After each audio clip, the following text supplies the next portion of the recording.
पर पत्थरबाजी होती थी, कश्मीर की धरती से पाकिस्तानी घुस के आते थे। आज उस कश्मीर की धरती में, आज उसी लद्दाख की धरती में याद करो हमारे देश के विपक्ष के नेता बुलेट लेकर अंतिम गांव तक जाते हैं। ये हौसला देने का काम, ये शक्ति देने का काम किसी ने किया तो देश के प्रधानमंत्री ने किया। भारत में रहकर जो भारत का कहेगा और गुणगान पाकिस्तान का करेगा वो सबसे बड़ा देशद्रोही है। मैं एक बात कूटनीतिक मारता है, सेना घुसकर मारती है और खिलाड़ी बल्ले के बल से मारते, बिल्कुल ऑन कैमरा मारते हैं। और सुन लीजिए, ये केवल ऑन कैमरा नहीं मारा, अंतर्राष्ट्रीय पटल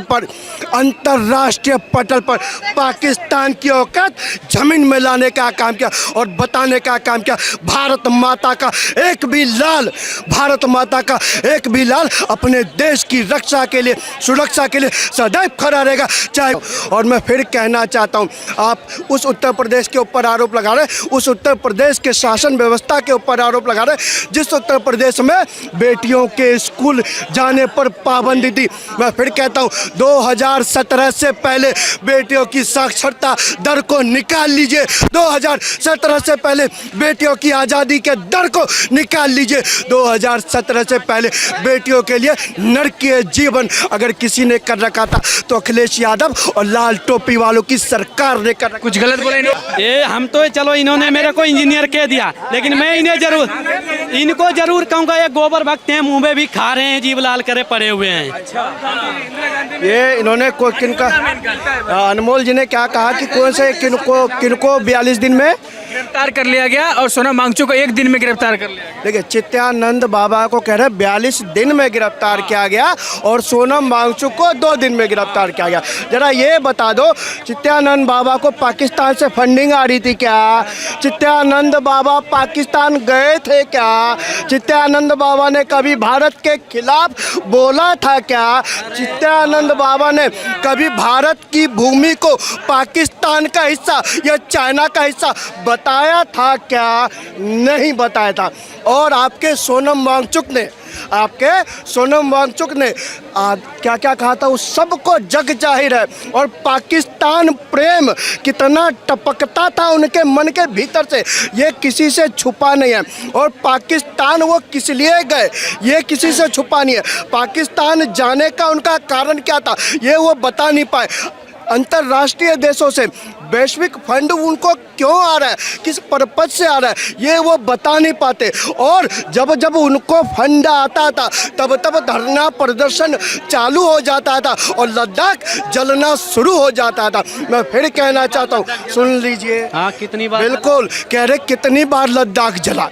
आप याद कीजिए कांग्रेस के टाइम पे इस लद्दाख को अलग राज्य का जिम्मा किसने सौंपने का काम किया, जरा बताइए तो। लद्दाख को अलग राज्य का जिम्मा किसने सौंपने का काम किया? नहीं बता पाएंगे। कांग्रेस है, फोन आ गया होगा, पूछ लीजिए, लेकिन ये नहीं बता पाएंगे। फिर मैं कहना चाहता हूँ, ये लोग केवल झूठ और मूठ बोलने का काम करता है। सीधी बात, लद्दाख को अगर किसी ने महत्वपूर्ण हिस्सा बनाने का काम किया, जोड़ने का काम किया तो मोदी जी ने काम किया, और नहीं तो पहले कश्मीर की धरती पर, लद्दाख की धरती पर पत्थरबाजी होती थी, कश्मीर की धरती से पाकिस्तानी घुस के आते थे। आज उस कश्मीर की धरती में, आज उसी लद्दाख की धरती में याद करो हमारे देश के विपक्ष के नेता बुलेट लेकर अंतिम गांव तक जाते हैं। ये हौसला देने का काम, ये शक्ति देने का काम किसी ने किया तो देश के प्रधानमंत्री ने किया। क्योंकि मोदी जी के लिए देश केवल दिल्ली नहीं है, मोदी जी के लिए देश के बॉर्डर का अंतिम गांव है, और वो लद्दाख का अंतिम गांव भी मोदी जी के लिए पहला गांव है। मैं फिर कहना चाहता हूँ, भारत में रहकर जो भारत का खाएगा, जो भारत का गाएगा, हम उसका सम्मान करेंगे। लेकिन भारत में रहकर जो भारत का खाएगा और गुणगान पाकिस्तान का करेगा वो सबसे बड़ा देशद्रोही है। मैं एक बात पूछना चाहता हूँ, एक बात बताओ आपने सोनम वांगचुक को पाकिस्तान से कलेक्शन बता दिया, ठीक है, आपने कहा कि नित्यानंद पूरा वो का पूरा सबूत आपने है कहा भैया। चित्यानंद सुनो ये का काम ही एजेंसी का काम ही, जिन एजेंसियों को आप लोग टारगेट पर लेते हैं, जो एजेंसी के लोग दिन रात लगे रहते हैं भारत माता की सेवा में, जो लोग दिन रात लगे रहते हैं भारत माता की सुरक्षा के लिए, उन एजेंसियों पर आप लोग कटाक्ष करते हैं। उन्हीं एजेंसियों ने खुलासा किया है कि ऐसा ऐसा हुआ है। इसमें भी बता दो, जब पाकिस्तान इतना ही खराब था तो मैच किस लिए खरीदा? खून पसीना एक हो गया। नहीं बदलना नहीं, पूछूंगा जरूर। टॉपिक भाई जवाब दे देता हूँ। बम्बू देने के लिए क्या एक मिनट दे दिया ना बम्बू? अब बताओ और बताओ इसीलिए देखिए, मेरे भाई साहब ने कहा, एक मिनट, मेरे भाई ने कहा कि पाकिस्तान के साथ मैच करके मोदी जी ने बड़ा गलत काम किया। मैं कहना चाहता हूं, और देश की जनता आज गर्व से कहती है, मेरे देश का प्रधानमंत्री कूटनीतिक जवाब देता है, मेरे देश की सरकार कूटनीतिक जवाब देती है, मेरे देश की सेना घर में घुसकर मारती है, देश का एयरफोर्स पाकिस्तान के घर में घुसकर मारता है, देश का पत्रकार कड़े शब्दों में जवाब देने का काम करता है, देश की जनता अपने जोश से जवाब देती है। तो मैं पत्रकार महोदय आपके माध्यम से पूछना चाहता हूँ, इन भाई के माध्यम से पूछना चाहता हूँ, जब सरकार जवाब दे सकती है, प्रधानमंत्री जवाब दे सकता है, देश की जनता जवाब दे सकती है, पत्रकार जवाब दे सकता है, तो खिलाड़ी जवाब क्यों नहीं दे सकते? मेरे देश के खिलाड़ियों ने भारत का माथा ऊंचा किया और बल्ले के बल से पाकिस्तान की औकात बताने का काम किया, क्योंकि और बता दिया देश के खिलाड़ियों ने कि प्रधानमंत्री कूटनीतिक मारता है, सेना घुसकर मारती है और खिलाड़ी बल्ले के बल से मारते हैं। बिल्कुल ऑन कैमरा मारते हैं। और सुन लीजिए, ये केवल ऑन कैमरा नहीं मारा, अंतर्राष्ट्रीय पटल पर पाकिस्तान की औकात जमीन में लाने का काम किया और बताने का काम किया। भारत माता का एक भी लाल अपने देश की रक्षा के लिए, सुरक्षा के लिए सदैव खड़ा रहेगा, चाहे वो नभ हो, जल हो, मैदान हो या कोई भी जगह हो। भारत माता की रक्षा के लिए हर भारतीय तन मन धन से खड़ा है, चाहे वो प्रधानमंत्री हो, चाहे देश की सेना हो या देश का खिलाड़ी हो। सुनिए, एक और सवाल था इनका, मैं बता रहा हूँ आपको। यूपी में भेदभाव हो रहा है, सवर्णों की सरकार है सिर्फ, आपको लगता है ऐसा? आपने पूछा था, मैं पूछ लेता हूँ, जवाब दे रहे हैं बीजेपी की तरफ से, एनडीए की तरफ से, तो सवाल तो सही है ना? यही सवाल था आपका।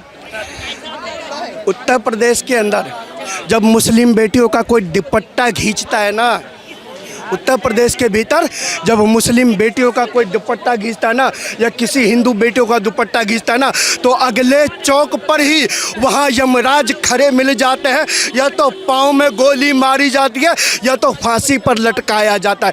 मैं उत्तर प्रदेश का एक उदाहरण दे रहा हूँ और मैं फिर कहना चाहता हूँ, आप उस उत्तर प्रदेश के ऊपर आरोप लगा रहे हैं, उस उत्तर प्रदेश के शासन व्यवस्था के ऊपर आरोप लगा रहे हैं जिस उत्तर प्रदेश में बेटियों के स्कूल जाने पर पाबंदी थी। मैं फिर कहता हूँ, 2017 से पहले बेटियों की साक्षरता दर को निकाल लीजिए, 2017 से पहले बेटियों की आज़ादी के दर को निकाल लीजिए, 2017 से पहले बेटियों के लिए नरकीय जीवन अगर किसी ने कर रखा था तो अखिलेश यादव और लाल टोपी वालों की सरकार ने कर रखा। कुछ गलत बोले इन्होंने? उनके मुखिया वो थे जो कहते थे लड़के हैं, लड़कों से गलती हो जाती है। ये तो है, गलती हो जाती है, लेकिन मनोहर धाकड़ की तरह रोड पे तो नहीं झुका देते। भैया सुनो मेरी बात। बोले आम है पहुंच जा रहे हैं। नहीं, मेरे भाई ये कुछ पूछ रहे हैं भाई साहब। अनमोल जी कोई सवाल है? हाँ सवाल है इनसे मेरा। मैं पहले मैंने पूछा था जातिवादी अखिलेश यादव है ना, सबसे बड़े अंधभक्त हो। आज कल इटावा में एक तो जैसे अभी हुआ है कि यूपी में जाति व्यवस्था समाप्त कर दी। ये सम्मेलन नहीं करना है। मुझे कह रहे हो, यही तो काम है। एक बात बताइए, ये अपने सवालों में ही जवाब भी दे गए और खुद फंस भी गए। ये मुझे कह रहे कि सुन लीजिए ना साहब,